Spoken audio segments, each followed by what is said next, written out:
ബഹുമാനപ്പെട്ട ഈ ചടങ്ങിൻ്റെ ഉദ്ഘാടകൻ MSFൻ്റെ സംസ്ഥാന പ്രസിഡന്റ് PK നവാസ്, ഈ ചടങ്ങിന് അധ്യക്ഷത വഹിച്ചുകൊണ്ടിരിക്കുന്ന വനിതാ ലീഗിൻ്റെ പഞ്ചായത്ത് പ്രസിഡന്റ് സുഹറത്ത, സ്വാഗതം ആശംസിച്ച മെഹബൂബ്, സാജിദ അടക്കം വേദിയിലുള്ള ബഹുമാനപ്പെട്ട മുസ്ലിം ലീഗിൻ്റെ നേതാക്കന്മാരായിട്ടുള്ള AGC ബഷീർക്ക, സത്താർക്ക, VV അബ്ദുള്ള ബാവ തുടങ്ങി ബഹുമാനപ്പെട്ട മുസ്ലിം ലീഗിൻ്റെയും വനിതാ ലീഗിൻ്റെയും യൂത്ത് ലീഗിൻ്റെയും ഹരിതയുടെയും ഒക്കെ നേതാക്കളെ, പ്രവർത്തകരെ, അസ്സലാമു അലൈക്കും. ഒരു വർക്കിംഗ് ഡേ നടത്തുന്ന പരിപാടി അഥവാ ഇതുപോലെ സ്കൂളുകളും കോളേജുകളും എല്ലാ തിരക്കുകളും ഉള്ളൊരു ദിവസം നടത്തുന്ന ഒരു പരിപാടിയിൽ ഇത്ര നിറഞ്ഞ പ്രാതിനിധ്യം കാണുന്നു എന്നത് തന്നെ വലിയ സന്തോഷമാണ്. ആ സന്തോഷം പങ്കുവെച്ചുകൊണ്ട് തുടങ്ങാം. പ്രത്യേകിച്ച് ഇത്ര വലിയൊരു സ്റ്റേജ് പ്രതീക്ഷിച്ചല്ല ഞാൻ വന്നത് എന്നതുകൊണ്ട് മാത്രം. പ്രിയപ്പെട്ട നവാസ്ക ഇവിടെ സൂചിപ്പിക്കുകയായിരുന്നു മനോഹരമായിക്കൊണ്ട് എന്തിലേക്കാണ് നമ്മൾ വളരേണ്ടതെന്ന്. പ്രിയപ്പെട്ട സഹോദരിമാരോട്, ഇവിടെ ഇരിക്കുന്ന പല പ്രായത്തിലുള്ള എൻ്റെ സഹോദരിമാരോട് ഒരു ചെറിയ കഥ പറഞ്ഞുകൊണ്ട് തുടങ്ങാം. കഥ എന്ന് പറഞ്ഞാൽ വളരെ ചെറിയ കഥയാണ്. നമ്മൾ ചിലപ്പോൾ കേട്ടിട്ടുള്ള, നിരന്തരമായി നമ്മൾ ഇടയ്ക്കൊക്കെ നമ്മൾ ഇതേപോലെ സംസാരങ്ങളിലൊക്കെ സൂചിപ്പിക്കുന്ന ഒരു ക്ലീശേ കഥയാണ്. പക്ഷെ ആ കഥ പറഞ്ഞ് എനിക്ക് തുടങ്ങണം. ഒരു അമ്പെയ്ത്ത് മത്സരം നടക്കുകയാണ്. ഒരു വലിയ ഗ്രൗണ്ടിലാണ് മത്സരം നടക്കുന്നത്. ഒരു വലിയ ഗ്രൗണ്ടാണ്, കുഴപ്പമില്ലാത്ത പുല്ലൊക്കെയുള്ള വലിയ ഗ്രൗണ്ടാണ്.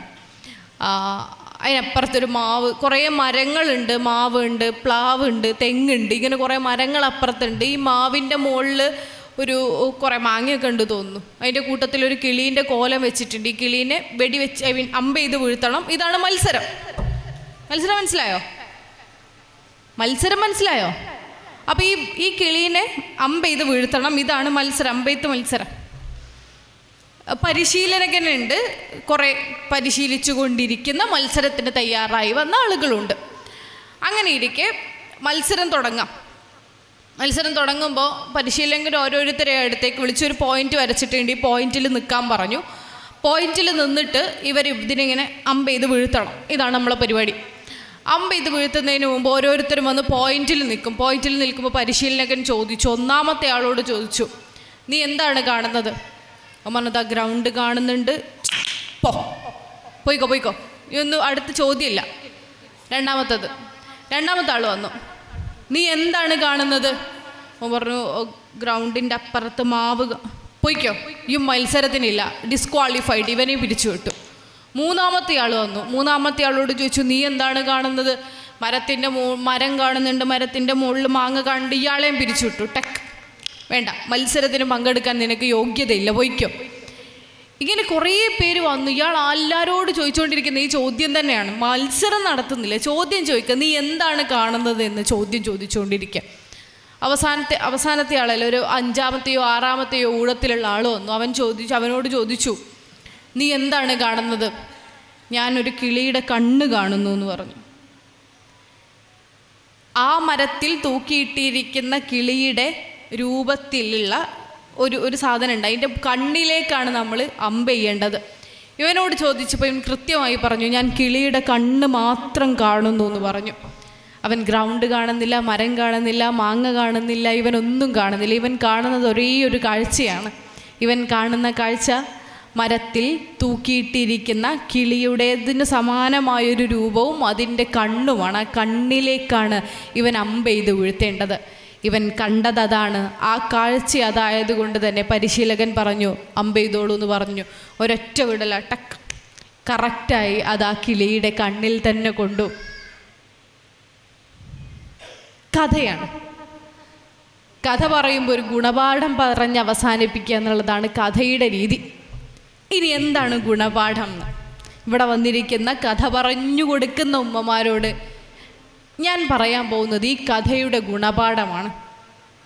ഇന്നത്തെ സംസാരം ഞാൻ തുടങ്ങാൻ ആഗ്രഹിക്കുന്നതും അതുപോലൊരു ഗുണപാഠത്തിൽ നിന്നാണ്.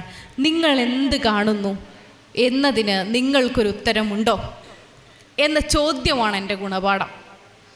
ഞാൻ നിങ്ങളോട് അതേ ചോദ്യം ചോദിക്കുകയാണ്.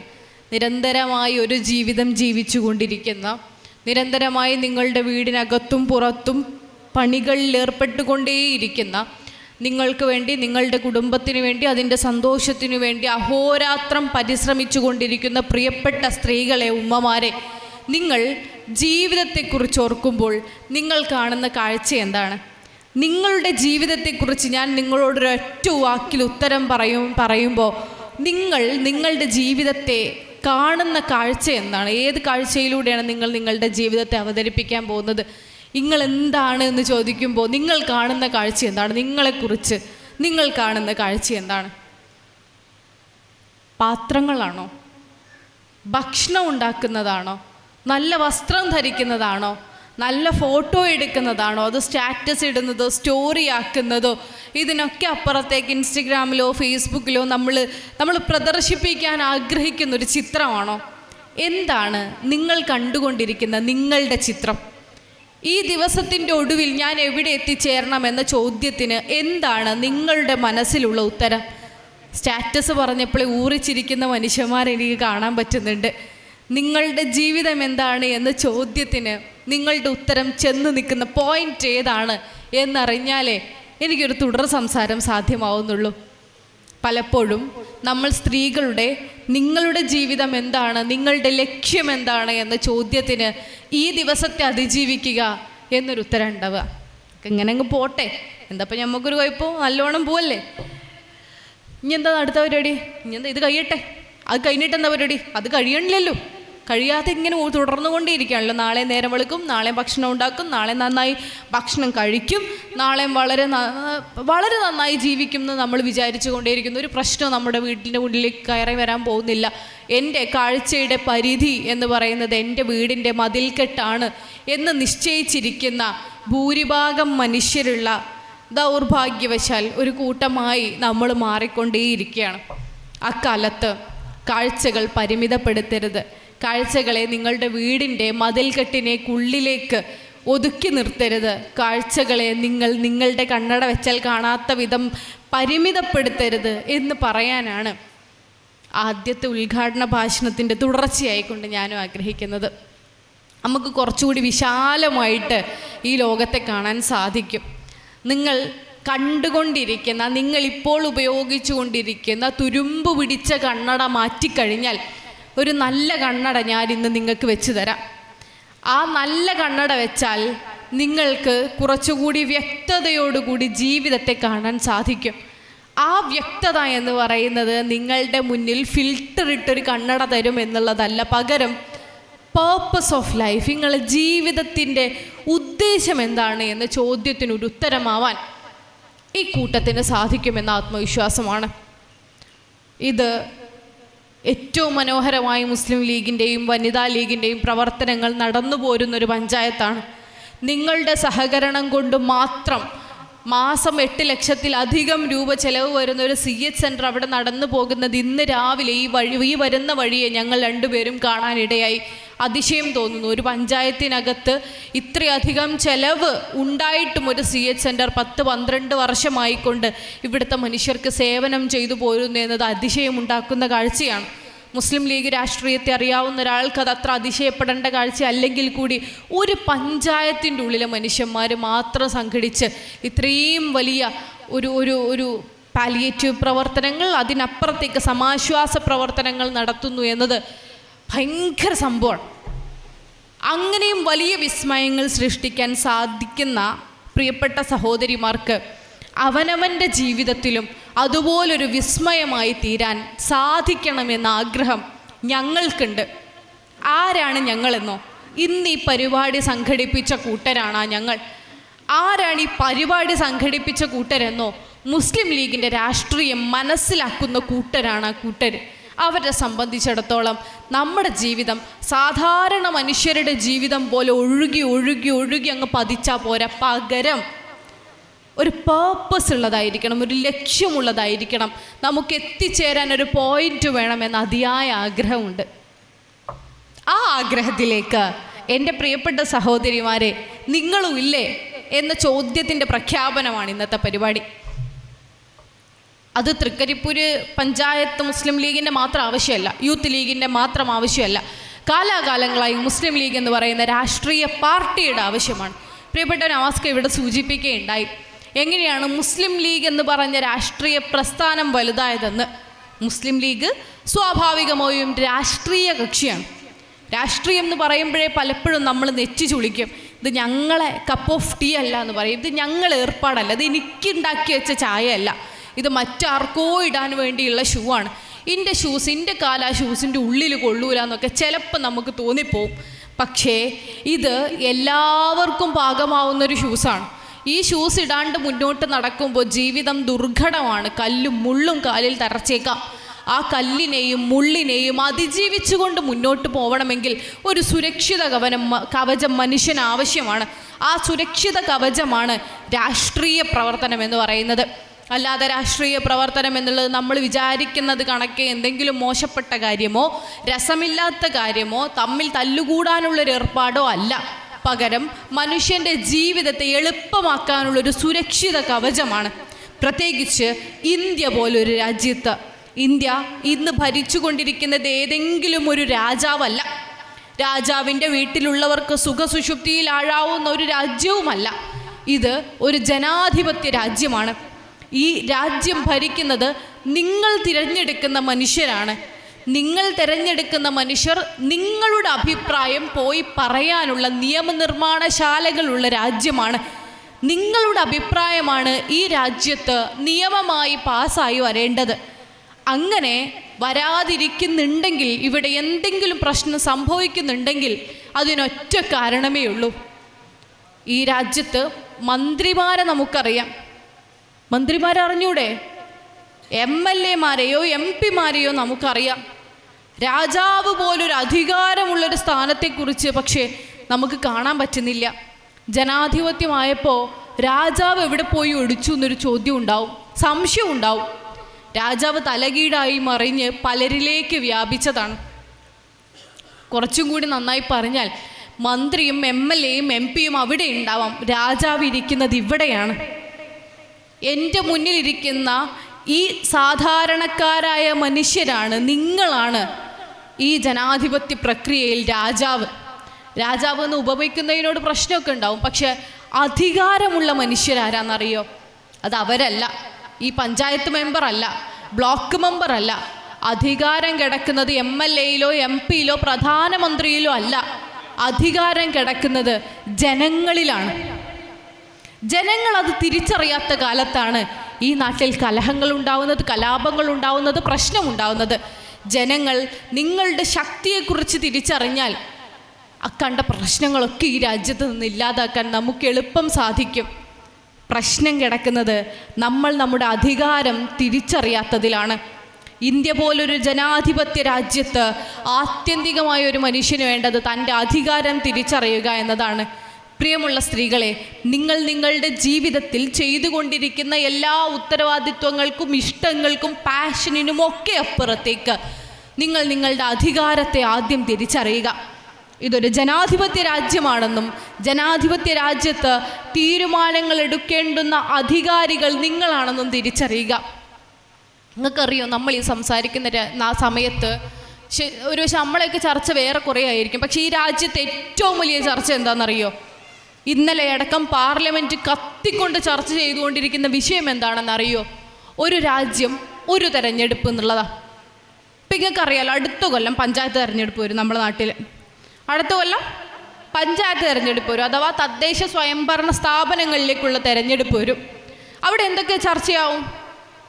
അവിടെ സ്വാഭാവികമായിട്ടും ഇവിടെ ജലനിധിൻ്റെ വാട്ടർ പൈപ്പ് ഇങ്ങോട്ട് കൂടുതൽ നീണ്ടിട്ടില്ല, ഞങ്ങൾ വീട്ടിലേക്കുള്ള റോഡ് നന്നാക്കിയിട്ടില്ല, റോഡിന് ടാറിടാൻ ഇന്നേ വരെ ബ്ലോക്ക് പഞ്ചായത്തിനോ കഴിഞ്ഞിട്ടില്ല, ഞങ്ങളുടെ അടുത്തുള്ള പാവപ്പെട്ടൊരു സഹോദരന് വീട് നശിച്ചു, മേൽക്കൂര പൊളിഞ്ഞു വീണു, അയാളുടെ വീട് നന്നാക്കിയിട്ടില്ല.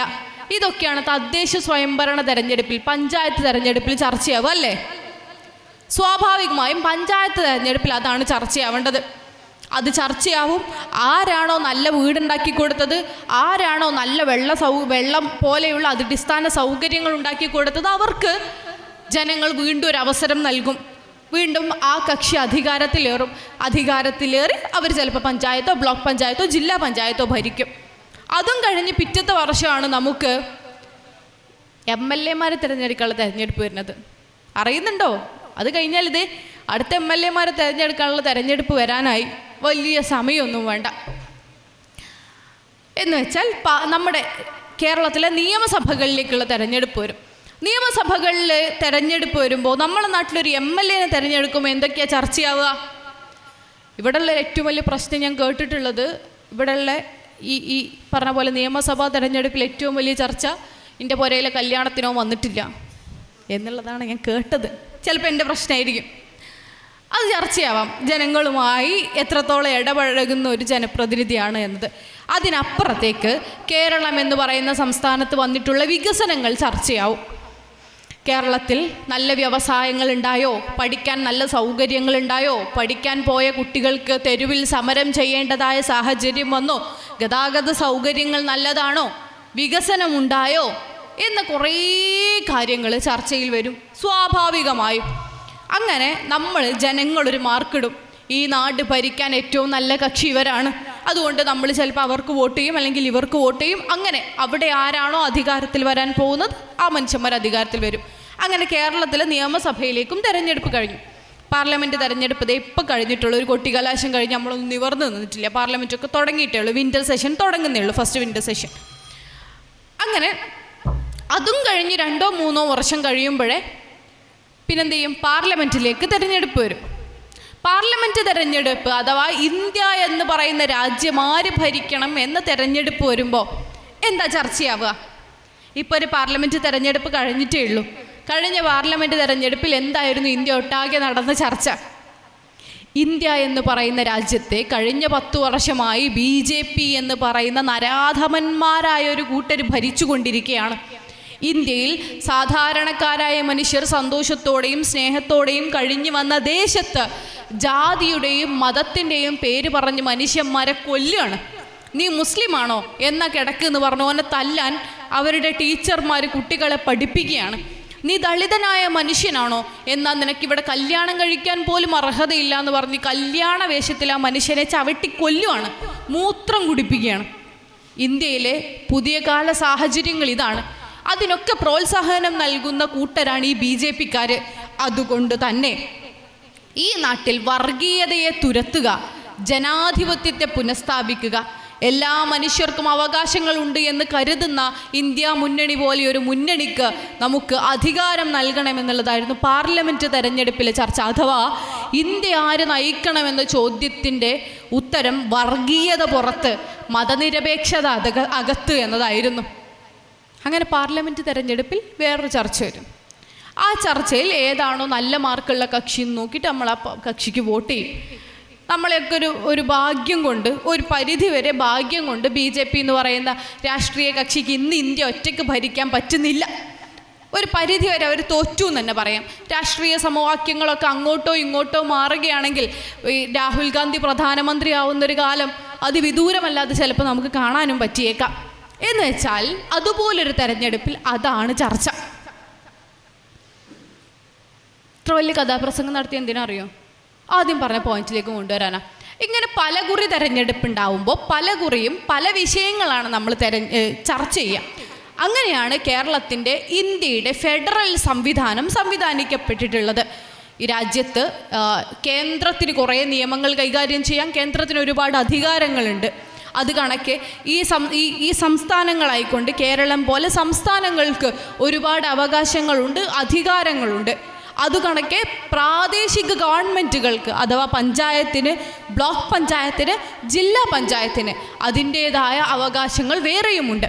ഇത്തരത്തിലുള്ള കുറേ കാര്യങ്ങൾ കെട്ടുപിണഞ്ഞ് കിടക്കുന്ന, എന്നുവെച്ചാൽ കുറച്ച് ആൾക്കാർ ജനങ്ങളോട് നേരിട്ട് ഇടപഴകട്ടെ, കുറച്ച് ആൾക്കാർ കുറച്ച് ദൂരത്ത് ഇടപഴകട്ടെ, കുറച്ച് ആളുകൾ ഈ രാജ്യത്തെ മുഴുവനായുള്ള കാര്യങ്ങൾ നിയന്ത്രിക്കാൻ പറ്റുന്ന രൂപത്തിൽ അധികാരം കൊണ്ടുപോവട്ടെ എന്നൊക്കെയാണ് രാജ്യത്തിൻ്റെ ഭരണഘടന വിഭാവനം ചെയ്തിട്ടുള്ളത്. എന്നാൽ ഒരു ദിവസം കൊണ്ട് ഇതെല്ലാം തച്ചുമാറ്റിക്കൊണ്ട് ഒരൊറ്റ തിരഞ്ഞെടുപ്പ് അജണ്ടയിലേക്ക് ഇതേ BJP സർക്കാർ ഇപ്പോൾ വീണ്ടും വന്നിരിക്കുകയാണ്. ഇത് കുറേ കാലമായി ഓല് പറയുന്നു കേട്ടോ, ഇന്നേ വരെ നടത്തിയെടുക്കാൻ പറ്റുന്നില്ല. പക്ഷെ ഇപ്പോൾ വീണ്ടും അതിശക്തമായിക്കൊണ്ട് അതിനൊരു നിയമത്തിൻ്റെ ബില്ല് പാർലമെൻറ്റിൽ സമർപ്പിച്ചുകൊണ്ട് അവർ മുന്നോട്ട് പോവുകയാണ്. ഒരു രാജ്യം ഒരു തെരഞ്ഞെടുപ്പ് കേൾക്കുമ്പോൾ ഭയങ്കര രസമുള്ള കാര്യമാണ്. അമ്മക്ക് തന്നെ തോന്നും എല്ലാ കൊല്ലവും ഇങ്ങനെ നീച്ച് പോയി സ്കൂളിൽ വരി നിന്ന് വോട്ട് ചെയ്യണ്ടേ, കുറേ കാലം തെരഞ്ഞെടുപ്പ് പറഞ്ഞ ഒച്ചയും ബഹളമൊക്കെ കേൾക്കണ്ട, ഇതൊന്നും ഉണ്ടാവില്ല, ഒരൊറ്റ തെരഞ്ഞെടുപ്പ് നടന്ന ഒറ്റ പരിപാടിയിലെല്ലാം തീർന്നോളൂല്ലോ. പക്ഷെ അത് അങ്ങനെ തീരേണ്ടുന്ന പ്രക്രിയ അല്ല. അങ്ങനെ തീർന്നാൽ ഒറ്റ ചർച്ചയേ ഉണ്ടാവുള്ളൂ. ഇന്ത്യയിൽ മുഴുവൻ ഒരൊറ്റ ദിവസം തെരഞ്ഞെടുപ്പ് നടക്കുക, അല്ലെങ്കിൽ 2-3 ദിവസം കൊണ്ട് തെരഞ്ഞെടുപ്പ് ഒരൊറ്റ ഘട്ടമായിക്കൊണ്ട് നടക്കുക എന്ന് വിചാരിക്കുക. അവിടെ സ്വാഭാവികമായും എന്തേ ചർച്ചയുണ്ടാവൂ? ഇന്ത്യ മുഴുവനുള്ള തെരഞ്ഞെടുപ്പാണല്ലോ. പഞ്ചായത്തിലാണെങ്കിലും ബ്ലോക്ക് പഞ്ചായത്തിലാണെങ്കിലും ജില്ലാ പഞ്ചായത്തിലാണെങ്കിലും കേരള നിയമസഭയിലാണെങ്കിലും ഇന്ത്യയുടെ പാർലമെൻറ്റിൽ ലോക്സഭയിലാണെങ്കിലും രാജ്യസഭയിലാണെങ്കിലും ഒരൊറ്റ സമയത്താണ് തെരഞ്ഞെടുപ്പ് എടുക്കുന്നത്. അപ്പോൾ നമ്മൾ ഒരൊറ്റ ചർച്ച നമ്മളെ ഇടയിൽ ഉണ്ടാവുള്ളൂ. BJP വരണോ, ഇന്ത്യ മുന്നണി വരണോ? അപ്പോൾ നമ്മൾ പറയും വർഗീയത വേണ്ട, ഓരോ പുറത്ത് നിൽക്കട്ടെ. അവിടെ നമ്മളെ വീട്ടിലേക്കുള്ള കറണ്ടിൻ്റെ കണക്ഷൻ ചർച്ച വരില്ല. നമ്മൾ വാങ്ങുന്ന ഉള്ളിൻ്റെയും തക്കാളിൻ്റെയും വില അവിടെ ചർച്ചയിൽ വരില്ല.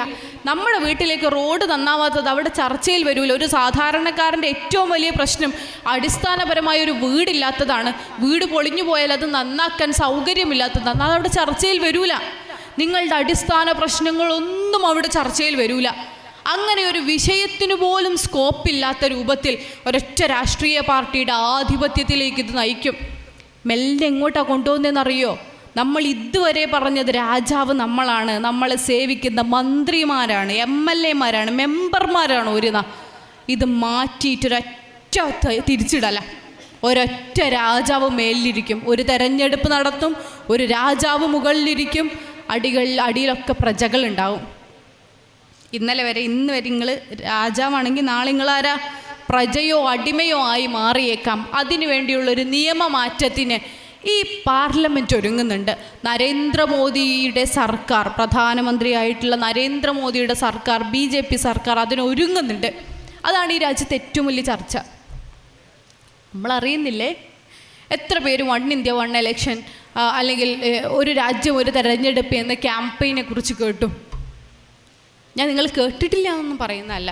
പക്ഷേ ഈ രാജ്യത്ത് നടക്കുന്ന ചർച്ചയതാണ്. നാളെ നിങ്ങൾ വാങ്ങുന്ന ഭക്ഷണ സാധനങ്ങളുടെ വിലയെക്കുറിച്ച് ഇവിടെ ആർക്കും ഒരു ചർച്ചയും ഉണ്ടാവില്ല. ഉള്ളീൻ്റെ വില 80-ലോ 90-ലോ 180-ലോ കൊണ്ടെത്തിച്ചാലും ചോദിക്കാൻ ആരുമില്ല എന്നുള്ള നിലയിലേക്ക് നമ്മുടെ രാജ്യം മാറാൻ വേണ്ടിയുള്ള തയ്യാറെടുപ്പുകൾ രാജ്യത്തിൻ്റെ പാർലമെൻറ്റിൽ നടക്കുക. നമ്മളിവിടെ വളരെ സുരക്ഷിതരായിക്കൊണ്ട് എൻ്റെ വീട്ടിൽ ഇന്ന് രാവിലെ ടിഫിനിൽ എൻ്റെ മോന് അല്ലെങ്കിൽ മോൾക്ക് കൊടുക്കാവുന്ന ഏറ്റവും നല്ല ഭക്ഷണവും കൊടുത്തയച്ച് സുരക്ഷിതരായി ഇവിടെ ഇരിക്കുകയാണ്. എത്രമാത്രം സുരക്ഷിതരാണ് നിങ്ങൾ എന്ന ചോദ്യത്തിന് എനിക്ക് ഗ്യാരണ്ടിയില്ല. എത്രമാത്രം സുരക്ഷിതരാണ് നിങ്ങൾ എന്ന ചോദ്യത്തിന് നിങ്ങൾക്ക് ഗ്യാരണ്ടി ഉണ്ടെങ്കിൽ ആ ഗ്യാരണ്ടിയുടെ ഭാഷ നിങ്ങളുടെ വീടിനകത്തുള്ള സ്വൈര്യത്തിൻ്റെയും സമാധാനത്തിൻ്റെയും കണക്കാണെങ്കിൽ, ആ ഗ്യാരണ്ടിയുടെ ഭാഷ നിങ്ങളുടെ അക്കൗണ്ടിലുള്ള പണത്തിൻ്റെ എണ്ണമാണെങ്കിൽ, ആ ഗ്യാരണ്ടിയുടെ ഭാഷ നിങ്ങൾക്ക് സ്വന്തമായുള്ള സ്വത്തിൻ്റെ ലിസ്റ്റാണെങ്കിൽ, മൂഢമായ വിചാരങ്ങളാണ്. എനിക്ക് സന്തോഷം നൽകുന്ന ഒരു കുടുംബമുണ്ട് എന്നതുകൊണ്ട് മാത്രം നിങ്ങൾ സുരക്ഷിതരായ ഒരു ഇന്ത്യയിലല്ല നിങ്ങൾ ജീവിക്കുന്നത്, ഒരു ലോകത്തേ അല്ല നിങ്ങൾ ജീവിക്കുന്നത്. നിയമമാറ്റങ്ങൾ വന്നാൽ നിങ്ങളും അന്യരാകാൻ പോകുന്ന രാജ്യത്ത് തന്നെയാണ് നിങ്ങൾ ജീവിക്കുന്നത്. നിങ്ങൾക്ക് ഓർമ്മയുണ്ടോ, അതിവിദൂരമല്ലാത്തൊരു കാലത്ത് പൗരത്വ ഭേദഗതി നിയമം നടപ്പിലാക്കാൻ ഇന്ത്യ ഒരുമ്പെട്ടൊരു കാലം.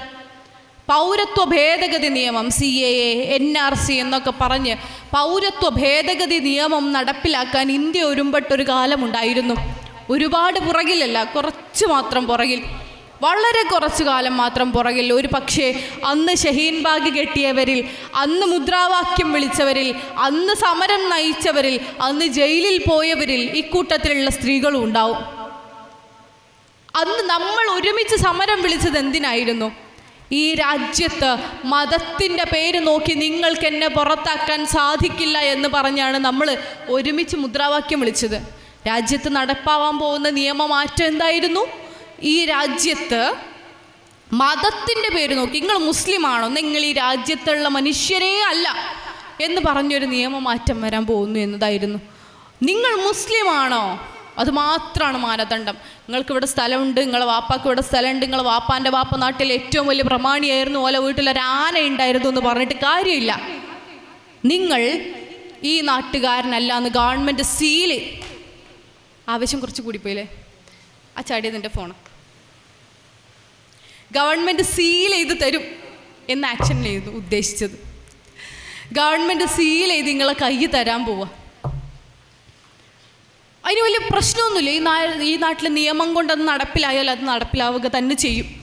അത് നിയമം കൊണ്ട് നടപ്പിലാവാനുള്ള ഒരു ശക്തി BJP പോലൊരു പാർട്ടിക്ക് പാർലമെൻറ്റിൽ ഉണ്ടായ കാലത്തായിരുന്നു അങ്ങനെ ഒരു ചർച്ച വന്നതും. പക്ഷേ നമ്മൾ മുദ്രാവാക്യം വിളിച്ചു. നമ്മൾ പ്രതിനിധീകരിക്കുന്ന സംഘടന ഈ രാജ്യത്തെ പരമോന്നത കോടതിയായ സുപ്രീം കോടതിയിൽ പോയി ഒരു കേസ് ഫയൽ ചെയ്തു. ഇങ്ങനെയൊരു നിയമം ഈ രാജ്യത്ത് നടപ്പിലാവരുത്. മറ്റൊരുപാട് സംഘടനകളും അതുപോലെയുള്ള കേസുകൾ നൽകി. മുസ്ലിം ലീഗ് മുന്നേ നൽകിയ കേസിൻ്റെ അടിസ്ഥാനത്തിൽ രാജ്യത്ത് അങ്ങനെയൊരു നിയമം നടപ്പിലാക്കാൻ പാടില്ല. മുസ്ലിങ്ങളെല്ലാവരും നിങ്ങൾ അറബിക്കടലിലേക്ക് വലിച്ചെറിഞ്ഞോളൂ എന്ന് പറഞ്ഞ് ഈ രാജ്യത്തൊരു നിയമം വരാൻ പാടില്ല എന്ന് ഈ രാജ്യത്തിൻ്റെ സുപ്രീം കോടതി സ്റ്റേ ഓർഡർ ഇറക്കി. നടപ്പിലായില്ല. ഒരു പക്ഷേ നടപ്പിലാവുമായിരുന്നു, പക്ഷെ നടപ്പിലായില്ല. 2 കാരണങ്ങളുണ്ട്.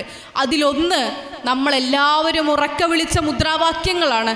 അതുവരെ ഉറങ്ങിക്കിടന്ന മനുഷ്യന്മാർ പോലും ദേ ഞങ്ങൾ രാജാക്കന്മാരാണ് എന്ന് മനസ്സിലാക്കി തെരുവിലേക്ക് ഇറങ്ങി അരുത് എന്ന് ഉറക്ക മുദ്രാവാക്യം വിളിച്ചു പറഞ്ഞു. കുട്ടികൾ പറഞ്ഞു, സ്കൂളുകൾ പറഞ്ഞു, കോളേജുകൾ പറഞ്ഞു, നാട്ടിലെ ഓരോ തെരുവുകളും പറഞ്ഞു. ഷഹീൻ ബാഗ് പോലെ ഈ രാജ്യത്ത് ലോകത്ത് തന്നെ ഞെട്ടിച്ചുകൊണ്ട് വലിയ മുദ്രാവാക്യ സമര പന്തലുകൾ ഉണർന്നുകൊണ്ട് അവിടെ നിന്ന് ഈ രാജ്യത്തെ സ്ത്രീകൾ പ്രകമ്പനം മുഴക്കി പറഞ്ഞു ഇങ്ങനെ ഒരു മാറ്റം നടപ്പിലാക്കാൻ പറ്റൂല എന്ന്. അതൊന്ന്. 2, നിയമം വഴി നമ്മളതിനെ നേരിട്ടു. ലീഗ് കൊടുത്ത കേസ് കണക്കെ, ലീഗ് കൊടുത്ത കേസ് പ്രധാനമായും പിന്നീട് തുടർന്ന് വന്ന ഒരുപാട് കേസുകളും നിയമം മൂലം അത് ബ്ലോക്ക് ചെയ്തു. അങ്ങനെ ചെയ്യാൻ പാടില്ല എന്ന് പറഞ്ഞിട്ട് സ്റ്റേ ചെയ്തു. അധികാരം നമ്മൾ ഉപയോഗിച്ചപ്പോൾ നമുക്കെതിരെ ഉണ്ടായിരുന്ന നിയമങ്ങൾ നമുക്ക് ഇല്ലാണ്ടാക്കാൻ പറ്റി. അധികാരം നമ്മൾ ഉപയോഗിച്ചത് കൊണ്ട് മാത്രം നമുക്കത് സാധ്യമായി. ആ അധികാരം എങ്ങനെ നമുക്ക് ഉപയോഗിക്കാൻ പറ്റി? പറഞ്ഞ പോലെ നമ്മളെല്ലാവരും വീട്ടിൽ നല്ലോണം ഭക്ഷണം കഴിച്ച് കിടന്നുറങ്ങുന്നില്ലേ? പെട്ടെന്ന് എങ്ങനെ നമുക്ക് അധികാരബോധം വന്നു? അത് വിളിച്ചുണർത്താൻ ഇവിടെ സംഘടനയുണ്ടായി. അത് വിളിച്ചുണർത്താൻ മുസ്ലിം ലീഗ് മുന്നിലുണ്ടായി, നമ്മളോട് ഓർമ്മിപ്പിച്ചു. ഇങ്ങനെ ഒരാവശ്യം വരുമ്പോൾ നിങ്ങൾക്ക് വേണ്ടി നിൽക്കാൻ, നിങ്ങളുടെ ബോധത്തെ ഉണർത്താൻ, നിങ്ങളുടെ അധികാരബോധത്തെ ഉണർത്താൻ നിങ്ങൾ ആ ഓർമ്മിപ്പിക്കുന്ന കൂട്ടം ഇവിടെ നിർബന്ധമാണ്. ആ ഓർമ്മിപ്പിക്കുന്ന കൂട്ടത്തിൻ്റെ പേരാണ് രാഷ്ട്രീയമെന്നും അത് ഏറ്റവും വ്യക്തമായി ഓർമ്മിപ്പിക്കുന്ന രാഷ്ട്രീയത്തിൻ്റെ പേരാണ് ഇന്ത്യൻ യൂണിയൻ മുസ്ലിം ലീഗ് എന്നും. പ്രിയപ്പെട്ട സ്ത്രീകളോട് പ്രത്യേകിച്ച് ഞാൻ പറഞ്ഞത് അതാണ്. നമ്മൾ നമ്മുടെ ലക്ഷ്യസ്ഥാനത്തെക്കുറിച്ച്, നമ്മുടെ പ്രയോറിറ്റികളെക്കുറിച്ച്, മുൻഗണനയെക്കുറിച്ച് വലിയ ധാരണയില്ലാതെ പോയാൽ ഒരു ദിവസം നമ്മൾ ഈ രാജ്യത്തെ മനുഷ്യന്മാരല്ല എന്ന് പറഞ്ഞൊരു നിയമം വരും. ഒരു ദിവസം ഈ രാജ്യത്തെ തെരഞ്ഞെടുപ്പ് ഒറ്റ ദിവസം ഞങ്ങൾ നടത്തുകയാണ്. നിങ്ങളുടെ വീട്ടിൽ കറണ്ട് ഉണ്ടോ? നിങ്ങളുടെ വീട്ടിലേക്ക് റോഡുണ്ടോ? നിങ്ങളുടെ വീട്ടിലേക്ക് പൊടിഞ്ഞു മാറ്റപ്പെട്ട സാധനം നേരെയാക്കി തരാൻ എന്തെങ്കിലും ഫണ്ടുണ്ടോ? റേഷനുണ്ടോ എന്ന് ചോദിക്കാതെ ഈ രാജ്യത്ത് തെരഞ്ഞെടുപ്പ് നടത്തുകയും ഏതോ ഒരു രാജാവ് അധികാരത്തിൽ വരാൻ പോവുകയും ചെയ്യുന്നത് ഈ നാട്ടിൽ നടപ്പിലാവും. നമ്മൾ നമ്മുടെ അധികാരത്തെക്കുറിച്ച്, നമ്മുടെ അവകാശത്തെക്കുറിച്ച്, നമ്മുടെ കടമകളെക്കുറിച്ച് ബോധമില്ലാത്ത മനുഷ്യരായി പോയാൽ ഏറ്റവും ആദ്യം ആ ബോധമുണ്ടാവേണ്ടത് സ്ത്രീകളിലാണ്. അങ്ങാടി പ്രസംഗങ്ങൾ കൊണ്ട് ഈ നാട്ടിൽ ഒരു മാറ്റവും സംഭവിക്കാൻ പോകുന്നില്ല. മാറ്റം സംഭവിക്കേണ്ടത് എവിടെ നിന്നാണെന്നറിയോ? നമ്മളിൽ നിന്നാണ്, ഓരോ വ്യക്തിയിൽ നിന്നാണ്. വ്യക്തി കേന്ദ്രീകൃതമായ മാറ്റം തുടങ്ങുന്നത് എവിടെ നിന്നാണെന്നറിയുമോ? അത് വീട്ടിൽ നിന്നാണ്. ആ വീട് നിങ്ങളുടെ കയ്യിലാണ്. നിങ്ങളെപ്പോഴും വീടിൻ്റെ ഉള്ളിൽ നിന്ന് ഇങ്ങനെ കൺട്രോൾ ചെയ്യണമെന്നല്ല പറഞ്ഞത്. പക്ഷേ വ്യക്തി കേന്ദ്രീകൃതമായി രാഷ്ട്രീയം രൂപവൽക്കരിക്കപ്പെടുന്നത് ഒരു വീടിനുള്ളിൽ നിന്നാണ്. എൻ്റെ വീട്ടിൽ രാഷ്ട്രീയമൊന്നുമില്ലേ എന്ന് പറഞ്ഞ് വളരെ സന്തോഷത്തോടു കൂടി ഇറങ്ങുന്ന കുട്ടികളെ കണ്ടിട്ടുണ്ട്. വിവരക്കേടാണത്. അങ്ങനൊരു വിവരക്കേടിലേക്ക് അവരെ വളർത്തിവിട്ടത്, അല്ലെങ്കിൽ അങ്ങനൊരു സാഹചര്യം ഉണ്ടാക്കി കൊടുത്തത് നമ്മുടെ വീടകങ്ങളാണ്. നമ്മൾ ആദ്യം രാഷ്ട്രീയം സംസാരിക്കണം. ഒരു വീട്ടിൽ രാഷ്ട്രീയം സംസാരിക്കുന്നില്ല എന്ന് പറഞ്ഞാൽ നിരക്ഷരരായ വീടാണത് എന്നാണ് ഞാൻ കണക്കാക്കുന്നത്. നിങ്ങളുടെ കുട്ടികൾക്ക് MBBS MDയോ അല്ലെങ്കിൽ അതിനപ്പുറത്തേക്ക് LLBയോ മറ്റേത് ഡിഗ്രിയോ ഉണ്ടായിക്കൊള്ളട്ടെ, നിങ്ങൾ തന്നെ ഏറ്റവും സക്സസ്ഫുള്ളായ ഒരുപാട് ബിസിനസ് വിമൻ ഇതിനകത്തിരിക്കുന്നുണ്ടെന്ന് എനിക്കറിയാം. നിങ്ങൾ എത്രയും വലിയ കോടിപതി ആയിക്കൊള്ളട്ടെ, നിങ്ങൾക്ക് അങ്ങനെ ഒരു രാഷ്ട്രീയ ബോധമില്ലെങ്കിൽ, ഈ രാജ്യത്ത് നടപ്പിലാവുന്ന മാറ്റങ്ങളെക്കുറിച്ച് നിങ്ങൾക്കൊരു ധാരണയുമില്ലെങ്കിൽ നിങ്ങൾ ഇല്ലിറ്ററേറ്റ് ആണ്, നിരക്ഷരരാണ്, നിങ്ങൾക്ക് വിവരമില്ല എന്ന് ഞാൻ പറയും. കുറ്റം പറയരുത്, ഞാൻ ഭയങ്കര ഡീമോട്ടിവേറ്റിംഗ് ആണെന്ന് വിചാരിക്കരുത്. പക്ഷെ അതൊരു ഫാക്റ്റ്, നമുക്ക് അറിയൂല. നിങ്ങൾ കണ്ണടച്ച് പാല് കുടിച്ചാൽ പാല് തീർന്നോവുള്ളൂ. ഇത് തീർന്നോകുമ്പോൾ ഇങ്ങനെ റീഫിൽ ചെയ്യണമെന്നുണ്ടെങ്കിൽ ഇവിടെ ഒരു സംവിധാനം വേണം. എത്ര കാലം നിങ്ങൾ കണ്ണടച്ചിട്ട് പാല് കുടിക്കും? കിട്ടൂല. നിങ്ങൾ കണ്ണുറന്ന് നോക്കുമ്പോൾ എന്നും ഇല്ലാണ്ടാവും. അതുകൊണ്ട് കണ്ണ് തുറന്ന് ജീവിക്കുക. പാൽ നമുക്ക് റീഫിൽ ചെയ്യാം, നല്ലോണം തിന്നാം. പർപ്പസിനെ കുറിച്ച് ബോധ്യമുള്ളവരാവുക. നിങ്ങൾ കാണേണ്ടുന്ന കാഴ്ചയെക്കുറിച്ച് ബോധ്യമുള്ളവരാവുക. ആ കാഴ്ച എന്താണ് എന്നതിലേക്ക് നമ്മളെ എത്തിക്കാനാണ് ഇതുപോലെയുള്ള കൂട്ടായ്മകൾ സഹായിക്കുന്നത്. നിങ്ങളെല്ലാവരും നിങ്ങളെ വീട്ടിൽ വളരെ സ്വതന്ത്രരായി ഇന്നത്തെ ഒരു ദിവസം ചിലവഴിച്ചാൽ കിട്ടുന്നതിലുപരിയായിക്കൊണ്ട് ഇന്ന് നിങ്ങൾക്ക് ഇവിടെ നിന്ന് കിട്ടുന്നതാണ് എന്താണെന്ന് ചോദിച്ചാൽ ആ കാഴ്ച ഉണ്ടാക്കാൻ എന്ന് വെച്ചാൽ എൻ്റെ ലക്ഷ്യം എന്താണ് എന്ന കാഴ്ചയിലേക്ക് നമ്മെ കൊണ്ടെത്തിക്കാനുള്ള ഇൻസൈറ്റ് ഉണ്ടാവും എന്നുള്ളതാണ്. പലരും പറയും ഇപ്പോൾ ലക്ഷ്യം എന്താണെന്ന് വെച്ചാൽ കൃത്യമായ ലക്ഷ്യബോധമുള്ള മനുഷ്യരാണ് നമ്മളെ കൂട്ടത്തിലുള്ളത്. ഞാൻ സ്വർഗത്ത് പോകാൻ വിചാരിക്കുന്നതാണ് നല്ലൊരു ലക്ഷ്യമല്ലേ? ശരിക്കൊരു മനുഷ്യൻ്റെ ഏറ്റവും വലിയ ലക്ഷ്യമാണ്. അടത്തണ്ട് തീരണ്ടേ?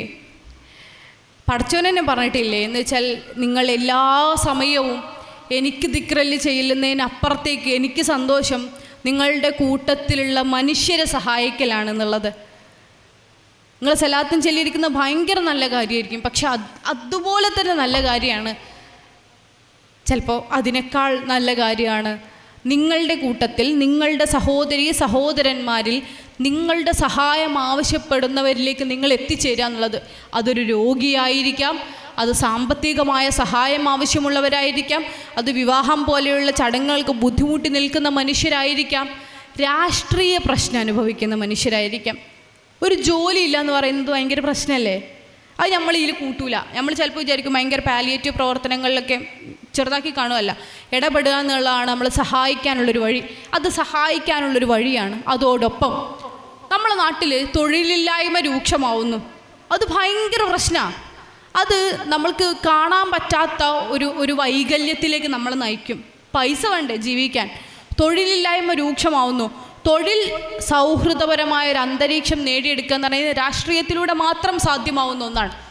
അത് ഈ പോളിസി മേക്കിങ്ങിലൂടെ മാത്രം സാധ്യമാവുന്ന ഒന്നാണ്.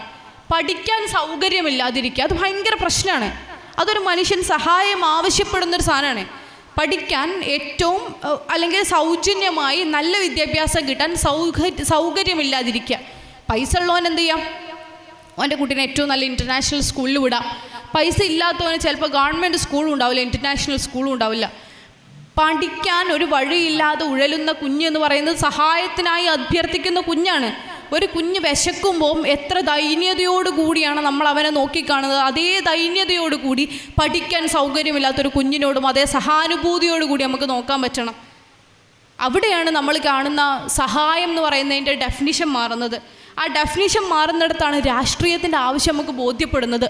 മുസ്ലിം ലീഗ് ആദ്യം ചെയ്ത ചാരിറ്റി പ്രവർത്തനം എന്താണെന്നറിയോ? CH സെൻറ്ററിലേക്കൊക്കെ നമ്മൾ വളരുന്നതിന് മുമ്പ് CH ചെയ്ത ചാരിറ്റി പ്രവർത്തനം എന്താ? വിദ്യാഭ്യാസത്തിനായി വിശന്നു നിൽക്കുന്ന മനുഷ്യരിലേക്ക് വിദ്യാഭ്യാസം കൊടുക്കുക എന്നുള്ളത് രാഷ്ട്രീയ പ്രവർത്തനമാണ്. എന്നാൽ അത് ആത്മീയ പ്രവർത്തനമാണ്. വിദ്യാഭ്യാസം കൊടുക്കുക, നല്ല കോളേജുകൾ എടുക്കുക, നമുക്ക് നല്ല ജോലി ഉണ്ടാവാനുള്ള സാഹചര്യം ഉണ്ടാവുക, നിർബന്ധമായിട്ട് നമ്മൾ ചെയ്യേണ്ട കാര്യം. നല്ല പൊട്ടൻഷ്യലുള്ളൊരു മനുഷ്യനെ പഠിച്ചോന്നിനെ ചോദിക്കൂലേ, നിങ്ങൾക്ക് ഇത്രയും കഴിവ് ഞാൻ തന്നിട്ട് നിങ്ങൾ എന്താക്കി നിങ്ങളോട് അവസാനം ചോദിക്കും. ഉത്തരമില്ലാണ്ട് നിൽക്കുന്ന മനുഷ്യന്മാരായി നമുക്ക് മാറാൻ പാടില്ല. ഇത്രയും കഴിവുകൾ ഉണ്ടായിട്ട് അതിനെ ഏറ്റവും ഫലപ്രദമായി ഉപയോഗിക്കാൻ സാധിക്കാതെ നിൽക്കുന്ന ഒരു സ്ത്രീയിലേക്ക് നമ്മൾ എത്തിച്ചേരുക, അല്ലെങ്കിൽ ഒരു പുരുഷനിലേക്ക് നമ്മൾ എത്തിച്ചേരുക എന്ന് പറയുന്നത് അവരാവശ്യപ്പെടുന്ന കാര്യത്തിലേക്ക് നമ്മൾ എത്തിച്ചേരുക എന്നുള്ളതാണ്. അതും സഹായിക്കലാണ്. പടച്ചോൻ പറഞ്ഞ സഹായിക്കലാണ്. ആ സഹായിക്കലിന് നമുക്ക് പുരയിലിരുന്നാൽ നടക്കൂല.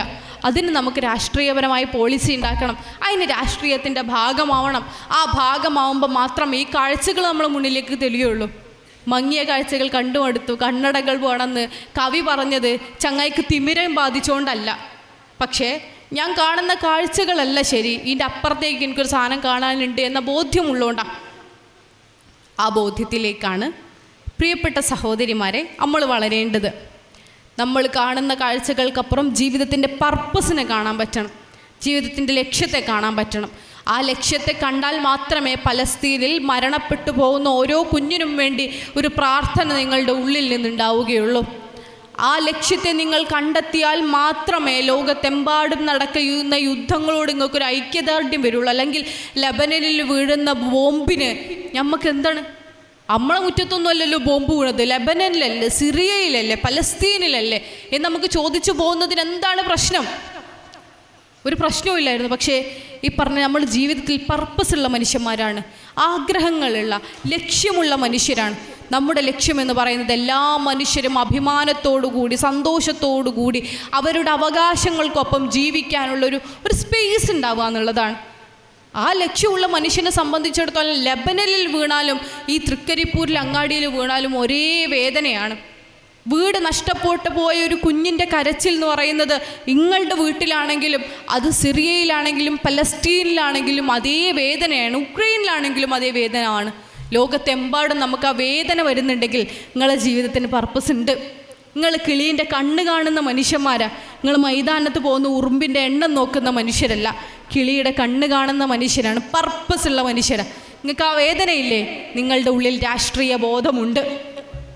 നിങ്ങൾക്ക് ഈ നാട്ടിൽ നടക്കുന്ന, സംഭാലിൽ നടക്കുന്ന, ഷാഹി മസ്ജിദിൽ നടക്കുന്ന, ബാബരി മസ്ജിദിൽ നടന്നിട്ടുള്ള വിഷയങ്ങളെക്കുറിച്ച് ധാരണയില്ലേ? നിങ്ങൾക്ക് രാഷ്ട്രീയ ബോധമുണ്ട്. ആ ബോധത്തെ പ്രവർത്തനമാക്കി മാറ്റിയെടുക്കുക എന്നുള്ളതാണ് പുതിയ കാലം നമ്മളോട് ആവശ്യപ്പെടുന്നത്. ബോധം കൊണ്ട് പെരയിലിരുന്നാൽ ഒന്നും നടക്കൂല. അതിൻ്റെ അപ്പുറത്തേക്ക് പ്രവർത്തനം വേണം, നിങ്ങൾ ഇൻവോൾവ്മെൻറ്റ് വേണം. നിങ്ങളുടെ യുവത്വത്തെ നിങ്ങൾ ഇതിനായി സംഭാവന ചെയ്തേ പറ്റൂ എന്ന് നമുക്ക് കുറച്ചുകൂടി നല്ല ലോകമുണ്ടാക്കാം.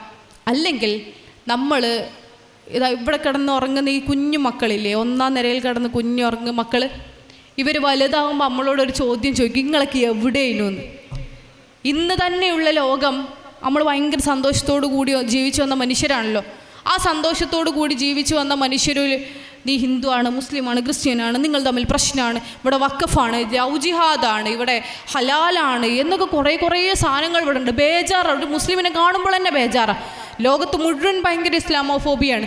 നമ്മൾ കേരളത്തിൽ വളരെ സുരക്ഷിതരാണെന്ന് വിചാരിച്ച മനുഷ്യരാണ്. പക്ഷേ എന്താ ഇവിടുത്തെ അവസ്ഥ? ഇവിടെ നിന്നാണ് ലവ് ജിഹാദ് ഉണ്ടാവുന്നത്. ലോകത്ത് ഇന്നേ വരെ കണ്ടുപിടിക്കപ്പെട്ടിട്ടില്ലാത്ത ലവ് ജിഹാദ് പുറപ്പെട്ട ഭൂമികയാണ് കേരളം.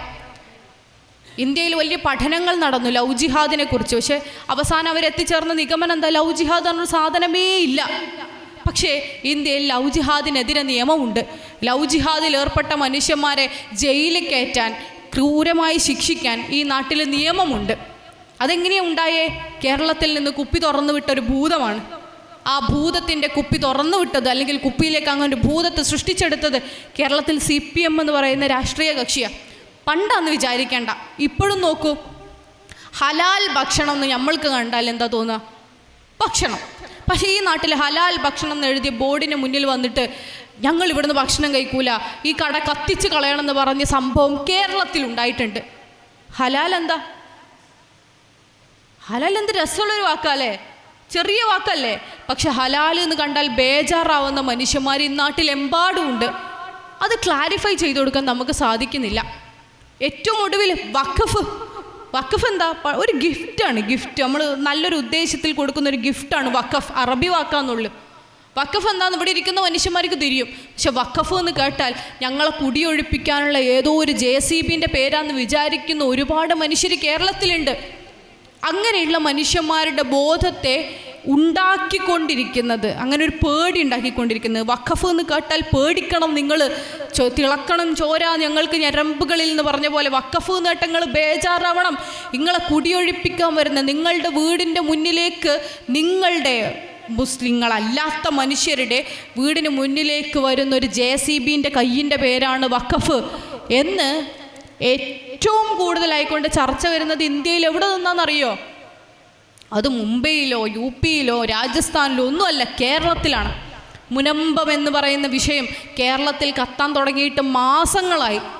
ആ മാസങ്ങൾ കഴിഞ്ഞ് ഏകദേശം ഒരു വർഷത്തോളമായി അതിങ്ങനെ പൊരിഞ്ഞു വന്നിട്ട്, ഒരു വർഷത്തോളായിട്ട് വഖഫ് പോലെ ഒരു വാക്ക് കത്തി നിൽക്കുമ്പോൾ ഇത് കത്തുന്ന അല്ല മനുഷ്യന്മാരെ, ഇതുപോലൊരു ചെറിയ സമ്മാനത്തിൻ്റെ പേരാന്ന് പറയാൻ കേരളം ഭരിക്കുന്ന പാർട്ടിക്ക് സാധിക്കുന്നില്ല, കേരളത്തിൻ്റെ മുഖ്യമന്ത്രിക്ക് സാധിക്കുന്നില്ല.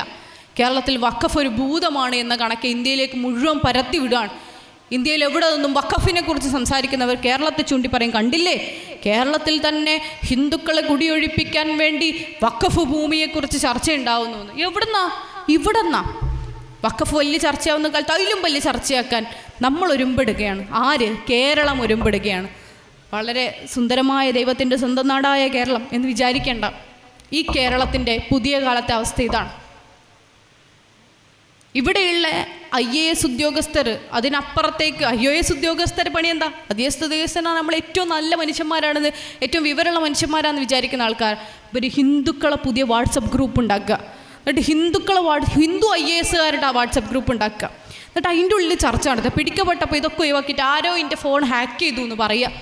ഇതൊക്കെ അവസാനം പിടിക്കപ്പെടുമ്പോൾ നാണിച്ചിളിഭ്യരായി നിൽക്കുക.